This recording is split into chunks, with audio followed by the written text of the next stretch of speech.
상황에 맞게 내 전략이 있어야 된다고 생각해요. 어떻게 보면 제 자금이 있다고 하면 제가 그 자금 운용에 있어서의 그 사령관이다 그렇게 생각을 하거든요. 전략과 전술이 없이 투자 시장에서 어떻게 살아남습니까? 시장은 그 투기 시장이자 그 투자 시장이다. 그래서 어느 지점에 서 있을 건가는 내가 생각을 해야 되겠지만 그 시장에서의 전략을 가지고 가자. 그걸 말씀드리고 싶어요.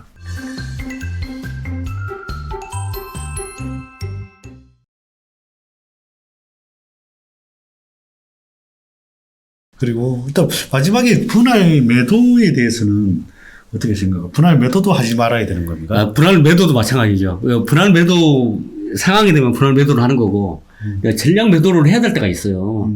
뭐 예를 들면 저기 본질적인 가치보다 그 올라갔을 경우 있잖아요. 네. 거래량이 대량 거래가 터지고 그다음에 이거 완전히 고점이다는 생각이 들 때가 있고 뭐 예를 들면 그 투자 아이디어가 훼손됐을 때 그 제가 이제 어떤 종목을 샀는데 뭐 예를 들면 현대산업개발이라든가 특정 종목을 언급해서 그렇지만 첫 번째 붕괴됐을 때 저는 과감하게 그때 팔았어야 된다. 그렇게 주장하는 사람이거든요. 그 실패는 반복된다. 그게 예를 들면 그 대주주가 그 공시에 떴잖아요. 대주주가 자기 지분을 갖다 팔았을 때 과감하게 매도를 해야죠. 이게 이제 시장에 알려지기 시작하고 그러면서 점점 주가가 다 빠지고 반토막 나는 거거든요. 그래서 상황에 맞게 그 투자자라면 내 전략이 있어야 된다고 생각해요. 일종의 저는 어떻게 보면 제 자금이 있다고 하면 제가 그 자금 운용에 있어서의 그 사령관이다 그렇게 생각을 하거든요. 전략과 전술이 없이 그 투자 시장에서 어떻게 살아남습니까? 그래서 그 주식시장은 그 투기 시장이자 그 투자 시장이다. 그래서 어느 지점에 서 있을 건가는 내가 생각을 해야 되겠지만 그 시장에서의 전략을 가지고 가자. 그걸 말씀드리고 싶어요. 저기 보통 중소형주를 주로 투자하시는 걸로 보이시는데 중소형주 고를 때 어떻게 고르시는지 좀 알려주시면 좋을 것 같아요. 제가 중소형주를 중심으로 보기보다는 제가 가리지는 않고요. 가리지는 않죠. 대다수가 이제 중소형주고 그다음에 저기 대형주도 있어요. 그런데 이제 뭐 예를 들면 제가 고려아연이라는 종목을 지금도 보유하고 있건데 저기 시가총액이 10조가 넘어가잖아요. 그렇죠. 그런데 저평가 됐느냐 아니냐를 판단을 해서 보유를 하고 있다 생각을 하고 마침 이제 중소형주가 이제 많기 때문에 저기 제가 중소형주를 좋아한다 이렇게 이제 보이지는데요. 근데 중소형주를 볼 때는 이제 뭐 예를 들면 전방 업체들 있잖아요. SK하이닉스라든가 뭐 삼성전자라든가 그런 업체 뒷단에서 이제 납품하는 업체들, 그 밸류체인이라고 하잖아요. 서플라이 체인을 보고 같이 이제 그쪽에 기업들의 가치를 하나하나 다 뜯어봐서 분석을 해요. 분석을 하는데 이게 이제 그 기업 단독으로 보면 제가 가치를 평가하기 어려운데 그 동종업계 있잖아요. 피해 그룹들하고 비교해가지고 성장성을 보는데 과거와 현재의 가치뿐만 아니라 미래에 어떻게 될 것인가. 그래서 이제 트렌드라고 하잖아요. 근데 이제 뭐 여러분들이 이제 오해하지 않아야 될 게 어떠냐면 일시적인 유행이 있고 트렌드가 있고 그래요. 그래서 그걸 헷갈리지 않았으면 좋을 것 같고 근데 이제 그 트렌드가 어떻게 바뀌어 갈 거냐를 생각하면서 뭐 어떤 특정 뉴스가 있으면 뉴스의 그 문맥이라든가 이제 그 안에 있는 것들을 생각을 해보려고 노력해요. 그래서 예를 들면 반도체가 뭐를 좋아진다 그런 게 있다고 한다면 거기서 이제 전공적이냐 후공적이냐 어느 분야가 좋아질 거냐 그걸 생각하면서 이제 하나하나 다 뜯어보는 편이에요. 봐가지고 제가 이제 체크리스트 같은 걸 제 나름대로 만들어서 분석을 해서 이게 충분히 저평가됐다 그러면 예를 들면 어떤 경우에는 내년에 100%, 200% 성장할 거라고 드는 경우에 이거다 비중을 좀 다른 종목에 비해서 많이 싣는 거예요. 그래서 이제 투자하는 경향이 있고 그래서 이제 사실 어떻게 보면 템버거라든가 뭐 이런 게 나오는 종목들의 특징이 뭐냐면 중소형주에서 많이 나올 확률이 높아요. 그렇죠. 그래서 이제 저희 같은 경우는 어떤 투자 스타일이냐면 그 시장에 많이 알려지는 종목보다 알려지지 않은 종목을 먼저 선정을 해서 인기가 있을 때 그때 이제 매도를 하려고 생각을 하고 있고요. 그래서 이제 인기가 있고 이제 본질적인 가치보다 넘어갈 때 이제 팔려고 생각하고 있고, 그다음에 어떤 경우에 있어서는 시장 상황이 안 좋다 그러면 본질적인 가치보다 이제 80%, 90%에 팔 수도 있다고 생각해요. 그 다음 업사이드를 제가 어떻게 보면 확신할 수 없는 경우에 있어서는 네네. 그렇게 생각을 하고 있고, 그것들을 좀 끊임없이 좀 생각을 하려고 생각하고 있어요. 그래서 이제 그 종목 선정과 적정 가치 관련해서 같이 이제 설명드리자면, 네. 그 뭐 가치 평가를 위해서 봐야 될 자료들 뭐 이런 것은 다 아시는 거니까 창선 가치 뭐 PBR이라든가 뭐 수익성 지표 PER 이런 것도 제가 봤을 때는 우리 같은 투자자들이 하기가 좀 어렵고, 그다음에 적정 가치 평가에 있어서 다양한 방법들이 수십 가지 방법이 있어요. 네. 근데 저 같은 경우는 그렇게까지 분석하신 분들은 뭐 한 명도 못 봤고, 그 실질적으로 어떤 기업에 있어서의 그 현재 매출액과 영업이익이 있다고 하면 내년도에 어떻게 변할 것인지를 추정이 가능합니다. 네. 그러면 영업이익을 기준으로 해가지고 예를 들면 PER이 동종업계에서 10 정도 적용이 된다 그러면 뭐 800억이다 그러면 뭐 예를 들면 뭐 8천억이다 시총이 네네. 이런 식으로 생각하는 거 단순하게. 그런데 봤더니 8천억에서 시가총액이 한 6천억 정도 떨어졌고 내년에 봤더니 영업이익은 800억이 아니라 1,600억 정도로 나올 걸로 예상이 된다. 제가 뭐 시뮬레이션을 다 해봤더니 그렇게 생각한다면 과감하게 베팅할 수 있는 거잖아요. 그렇죠. 그런 것들을 그 어떻게 보면 주식은 그 현재 가치보다 미래 가치에 가치죠. 대한 그 기대 이익이라든가 예. 꿈을 갖다 먹고 산다고 생각하거든요. 그렇죠. 끊임없이 과거의 자료를 토대로 이제 10년치를 봐요. 많이 볼 때는 그 저기 뭐 예를 들면 주식 투자자라면 우리가 이제 그 공시되어 있는 사업보고서라든가 뭐 저기 IR 자료, 기업의 IR 자료, 그다음에 저기 산업 리포트, 그다음에 저기 증거사 그 리포트 이런 것들을 다 봐가지고 좀 이제 정밀하게 그 뼛속까지 이제 그 기업을 들여다보고, 그다음에 주식 담당자 전화 통화해서 그렇게 성장할 것이라고 판단이 들면 과감하게 좀 베팅했으면 좋을 것 같아요. 그래서 이제 그 영업이익과 업종 PER 정도만 보면 충분히 이제 투자자들이 어려움 없이 그걸로 이제 결국은 이제 지금 시가총액은 1,000억인데 이제 추정 영업이익이랑 PER을 곱해가지고 적정 시가총액이 2,000억 나온다 이러면 이제 투자를 하시는 거예요, 그죠? 그런 식으로 한번 생각을 해보는 거죠. 예. 그럼 투자를 해서 주로 이제 종목 고를 때 이 지표를 많이 사용하신다는 거죠. 예, 그거 하나면 충분하다고 생각을 해요. 그렇죠. 그래서 너무 어렵게 하지 말고. 어렵게 뭐 여러 가지 그 어떻게 보면 이게 저기 본질적인 가치보다 가격이 떨어지기도 하고 가격이 올라가기도 하고, 그다음에 그 본질적인 가치보다 그 그렇죠. 아래에 있다가 머물렀다가 그냥 계속 내려가기도 하고 그러거든요. 핵심이네요, 이게. 예, 그래서 제가 이제 주장하는 것은 그 추정 영업이익이 굉장히 중요하고, 그다음에 그 업종 PER을 비교해서 적정 가치를 생각하는 게 중요하다. 그래서 이제 우리나라의 경우에는 그 내수 시장이 굉장히 작잖아요. 그렇기 때문에 내수 시장에 있어서의 뭐 신기술 개발이라든가 뭐 예를 들면 어떤 혁신 제품, 그다음에 저기 파이프 라인이 늘어나거나 그러면서 이제 큐가 커지는 분야 이런 것들을 찾으면 좋겠지만, 뭐 제가 이제 1998년도부터 주식 투자를 계속 하면서 보니까 그때나 지금이나 똑같은 종목들도 굉장히 많이 있어요. 그렇죠. 예, 그래서 이제 단순히 차트만 보고 가기는 굉장히 위험하고, 실제로 기업의 비즈니스 모델을 좀 보면서 저기 투자했으면 좋겠다. 그러니까요. 예, 이 책에도 보니까 단순하게 봐야 진짜 가치가 보인다. 큰 틀을 봐야 크게 이긴다. 지수가 아닌 기업을 보라. 그 얘기가 어떤 거냐면요. 미국 지수가 계속 변동되고 우리나라 이제 저기 종합주가 지수도 흔들리잖아요. 근데 이제 실질적으로 돈을 버는 기업들이 있어, 성장을 하고 그런 기업들이 있다고 한다면 괜찮더라고요. 내가 굉장히 저평가된 종목을 갖다 매수를 해서 가지고 있다고 한다면, 지금도 저 같은 경우 전체 계좌는 작년 연말 대비 지금도 플러스거든요.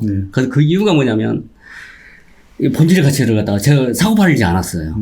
근데 이제 그 작년 말부터 해가지고 지금까지도 오른 종목이 있다는 거예요. 그렇죠. 예. 그래서 이제 그 제가 주장하고 싶은 사항은 뭐냐면, 너무 지수 변동에 금리 인상에 뭐 우크라이나 뭐 러시아 전쟁에 흔들리지 말아라. 그리고 이코노미스트들은 끊임없이 전망을 하잖아요. 그 전망이 대다수가 부정적인 뉴스거든요. 맞아요.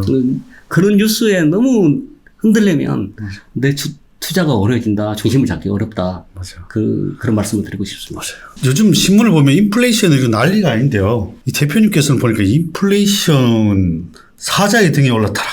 야, 이게 뭐죠? 인플레이션 때문에 다들 뭐 주식도 폭락하고 또 난리가 아닌데 여기서 보니까 인플레이션 사자의 등에 올라타라. 이게 어떤 내용입니까?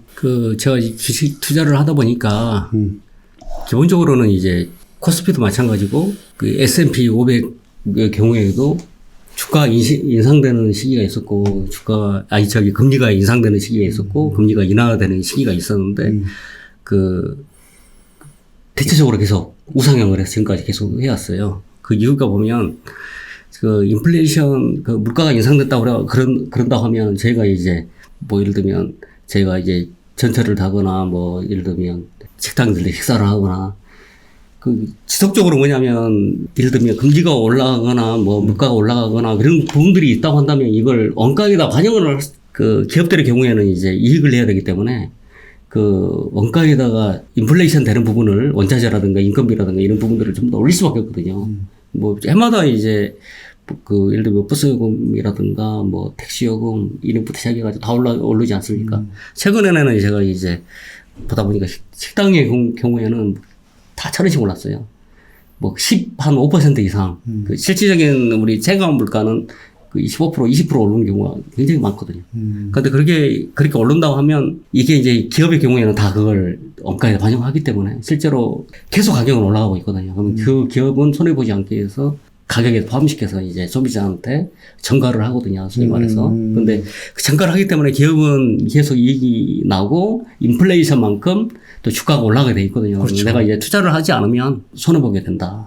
실제적으로는 내 자산은 마이너스가 되는 거거든요. 예를 들면 작년에 1,000만 원이 올해 1,000만 원의 가치가 아니에요. 500만 원입니다. 예, 그래서 이제 실질적인 구매력이라고 하거든요. 구매력. 그래서 현금의 가치의 구매력은 지속적으로 떨어지기 때문에 투자를 하지 않으면 안 되는데 아무렇게나 하면 손해를 보니까 잘해야 된다. 이 주가가 사실 언제쯤 오를 것이다. 이 시점에 한눈에 보이면 좋을 것 같은데 예. 개인 투자가들이 사실 제일 힘든 부분이잖아요. 언제 오를지 뭐 상승장을 미리 읽으면 솔직히 투자하기가 엄청 쉬울 것 같은데. 그래서 이제 사실 어떻게 보면 대폭락이 왔을 때 그때가 이제 어떻게 보면 기회였고요. 그렇죠. 지금은 이미 코스피가 1,400대까지 떨어졌다가 네. 올랐다가 지금 조정하고 있는 중이잖아요. 그래서 지금 역금융 장세라고 말할 수 있는데 실제로 실적이 좋은 종목도 상승하기가 굉장히 제한적이에요. 그렇기 때문에 투자 금액을 단지 빼지 말고 지켜보는 게 만약 자기가 충분히 저점에 샀다고 생각한다면 지켜봤으면 좋을 것 같아요.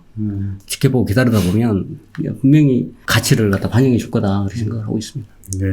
그리고 피라미드 투자 방식이라는 게 어떤 건가요? 피라미드 투자 방법이 제시리버 모의 투자 방법하고 똑같아요. 네. 일종의 제가 이제 매매를 했는데 네. 계속 모니터링을 하잖아요. 네. 모니터링을 하면서 적정 가치보다 굉장히 지금 아직도 저평가가 되어 있고 업사이드가 많다 생각하면 최초에 이제 제가 투자하는 종목들의 특징이 뭐냐면 물 밑에 있는 지금 수면 아래에 있으면서 지금 아직 사람들이 모르는 종목인데 인기가 있으면서 올라가잖아요. 그때 이제 레버리지를 같이 쓴다고 한다면 이게 이제 담보 비율이 굉장히 높아져요. 높아지기 때문에 최초 아마 200% 썼다 그러면 350% 이렇게 올라가거든요. 그러면 그때 이제 팔면서 신용으로 샀던 걸 다 팔면서 더블을 살 수가 있어요. 비율을. 비율하고 다 살 수가 있어요. 네네. 예, 그거 늘어나요. 나 살 수 있는 게. 그래서 예. 이제 그게 더 올라간다 그러면, 예를 들면, A라는 종목을 제가 4,000원대 샀는데, 네. 4,000원대, 예를 들면 신용 반 처음에 이제 현금 반 샀어요. 네네. 샀는데 이제 올라가면 이제 비율이 이제 담보비율이 높아지면 다시 한번 사버리면 더블을 살 수가 있어요. 그렇죠. 그때도 마찬가지로 이제 워낙 많이 올라가 버리니까 담보 비율이 200% 이상이 있거든요. 그러면 그렇죠. 위험성이 굉장히 높고 그래서 이제 실질적으로 내 자산 규모 자체가 커진다. 근데 그리고 거기 또 물론 회사가 좋으니까 더 쉽겠지만 또 반대적으로 위험 요소도 더 많아지는 거 아닌가? 뭐 예를 들면 그거에 대한 여러 가지 이제 기사라든가 흐름이라든가 네. 뭐 그런 것들을 다 자기가 이제 인지를 하고 알아야 되겠죠. 거래량이 이제 좀 더 늘어나거든요. 늘어나면서 이제 실질적으로 거기에 대한 그 종목에 대한 관심 기사라든가 이런 게 나오고 그다음에 유사 업종들이 같이 이제 올라가는 걸 확인이 돼요. 네네. 그래서 이제 그러다가 만약에 100% 올랐는데 또 담보를 더 써도 또 만약에 원위치 돼버리면 위험하죠. 그렇게까지 만약에 그게 이제 뭐 제가 투자할 때가 이제 금융장세 때 네네. 확인을 하고 하는 거고요. 실제로 이제 저는 이제 경영자들은 위기 관리를 갖다가 해요. 그렇죠. 그래서 예를 들면 자기가 잘못된 선택이다 그러면 과감하게 그 잘못을 바라봐야 되고 그다음에 기업 경영인들 실패하는 것들 중에 하나가 뭐냐면 뇌물부용이 있잖아요. 그 A라는 사업에 투자를 했는데 이게 잘못됐을 경우에 이걸 버려야 되는데 계속 자금을 투자하고 내가 버리지 못해서 문제가 발생하잖아요. 그렇죠. 내가 그거는 제가 알아야 된다고 생각해요. 제가 투자에 있어서 저도 마찬가지고 초기에 이제 선 A라는 종목을 4,000원대 샀는데 4,500원 갔다가 3,600원까지 빠진 적이 있어요. 근데 그때 제가 이제 했던 방법이 뭐냐면 제가 막았어요.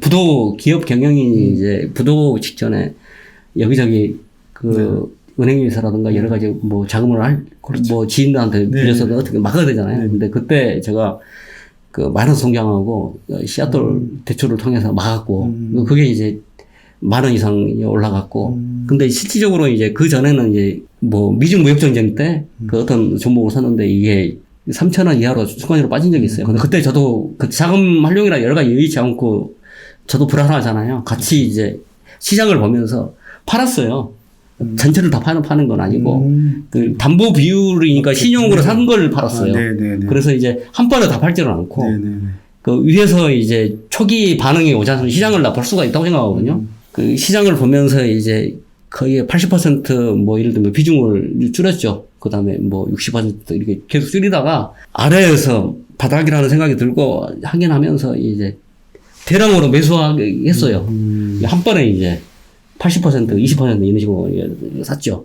사가지고 이게 이제 올라가서 수익을 획득시킨 적도 있고 그래서 그 경영자가 돼야 된다, 제가. 위기 때 이걸 대응할 수 있어야 된다 생각하고 어떤 분은 제가 투자대회에서도 순위도 높은 순위를 유지하시던 분이었는데 굉장히 유명하신 분이에요. 근데 그분은 팬데믹 때 계속 분명히 레버리지 들어가 있는 상황에서 그냥 놔두시더라고요. 저도 연락자라든가 그런 걸 몰라요. 근데 그분이 하는 걸 봤어요. 하는데 10억에서 마이너스 2억까지 그래서 끝나는 걸 봤어요. 근데 이제 레버리지를 쓰게 되면 굉장히 위험한데 내가 대회하면서 레버리지 쓸 수 있어요? 쓸 수 있죠. 쓸 수 있어. 근데 10억에서 마이너스 2억으로 끝나더라고요. 근데 그래서 이제 레버리지를 쓰게 되면 마이너스 200이나 마이너스 300이 가능해요. 그냥 마지막에 시장가로 던져버리거든요. 반대 상태에서. 그래서 예를 들면 그렇게 투자를 잘 하신 분들도 뭐가 문제가 되냐면 타조 효과 이런 말씀드렸잖아요. 그래서 계속 주가가 빠지면 자기가 레버리지를 쓰고 있다는 걸 인식을 해야 되는데 계좌를 지워버리는 거예요. 안 봐버리는 거죠, 시장을. 그런다고 예를 들면 우리 어린애들 술래잡기 같은 거 하고 그러면 자기 이제 눈을 가리잖아요. 근데 그렇듯이 똑같아요. 우리 성인들도 마찬가지로 위기가 오고 그렇게 되면 그냥 견뎌버려요. 그리고 실질적으로 뭐냐면 미수들을 굉장히 많이 사용하고 있는데 대부분 개미들이 저는 미수는 절대 반대예요. 그 짧은 기간에 수익을 내기가 굉장히 어렵거든요. 3일 동안. 예, 3일 동안이죠. 근데 이제. 저도 많이 봤어요, 옛날에 소실적에. 예. 미수. 100점 100배더라고요. 미수 해보셨잖아요. 그러니까 저도 미수를 초창기 때 해봤는데 절대 미수는 하지 말아야 되고 신용융자라든가 이것도 저는 하는 거는 찬성하는 건 아니에요. 근데 알았을 경우에 워렌 버핏이 하는 얘기가 뭐냐면 분산투자 허송세월만 늘릴 뿐이다. 이렇게 말씀도 하시지만 내가 밸류에이션을 알고 기업 평가를 한다는 사람이 분산 투자를 한다는 것은 미친 짓이다 이렇게 표현을 해요. 근데 내가 기업을 속속들이 아는데 이 회사가 성장할 것이라고 믿고 있는데 내가 그걸 하지 않는다면 집중 투자를 하지 않는다면 되게 억울할 것 같고 거기다가 이제 뭐 저처럼 이제 좀 과감하게 레버리지를 쓸 수 있는 상황이라면 써도 되는데 조심해야 된다. 그래서 제 책 자체가 이제 뜨겁게 투자하고 차갑게 승부하라 이렇게 표현은 돼 있지만 레버리지를 쓰라는 건 아니에요. 그래서 이제 처음부터 끝까지 읽어보셨겠지만은 제 기본 투자에 대한 내용이 나오고 그다음에 그러니까 충분히 분석해서 이게 업사이드가 크다고 생각하면 레버리지 그때 써라. 그다음에 위기 경영을 해야 된다. 뭐 그런 내용으로 이제 구성이 되어 있어요. 그래서 전 투자자답게 그 투자를 해야 된다고 생각하고요. 근데 그 작은 수익 그 얼마 1% 뛰기 이거를 진짜 그 고도의 그런 직관력을 가지고 있는 분이 아니라면 절대로 해서는 안 된다. 이왕이면 좀 분석해서 투자해서 좀 수익을 1년에 20% 이게 내기는 굉장히 어려운 게 아니거든요. 시장이 좋을 때는 충분히 뭐 100%도 갈 수도 있고 그렇다고 생각을 해요. 그래서 그런 식으로 투자를 했으면 하는 바람입니다.